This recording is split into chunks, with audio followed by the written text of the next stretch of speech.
Let's talk about reality of MDH. MDH, Mahashian Dihatti Private Limited.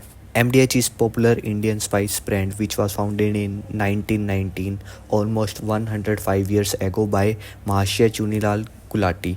He lived in Sialkot, British India, currently located in the province of Pakistan since 1947. The main starting of this company when his son came to Delhi after the partition of India and Pakistan. His son Mahashya Dharampal Gulati opened a shop in a shack and started selling spices like his father. And after some time he opened his shop at Karol Bagh and later he expanded their business.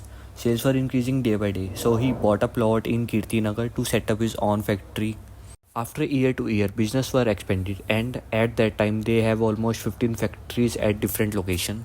Now MDH have different type of spices like sambar, chole, biryani, black pepper, butter chicken, and many more attacks.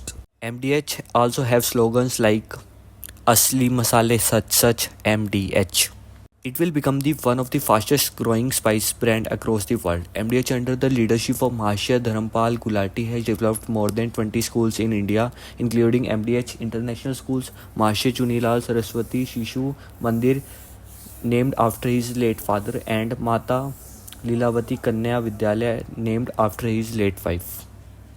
In 1975, he also started a 10-bed eye hospital for blind people at Arya Samaj Subhash Nagar. Later, it will expand to 20 and then to 300 beds, in which a lot of equipment is also available like MRO, CT scan, heart wings, etc. Nowadays, MDH has a US 220 million revenue, almost 1775 crore in Indian rupees, and net income of US 88 million, almost 700 crore in Indian rupees. On April 5, there is a news came from CFS Center of Food Safety that Hong Kong and Singapore claimed that it detected the presence of cancer-causing pesticides in MDH products which is harmful for human bodies.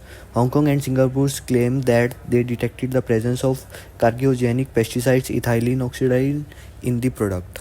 But MDH said that we reassures our buyers and consumers that we don't use ethylene oxide at any stage for storing, processing, and packaging our spices, and they said that we abide by healthy and safety standards both for domestically and internationally.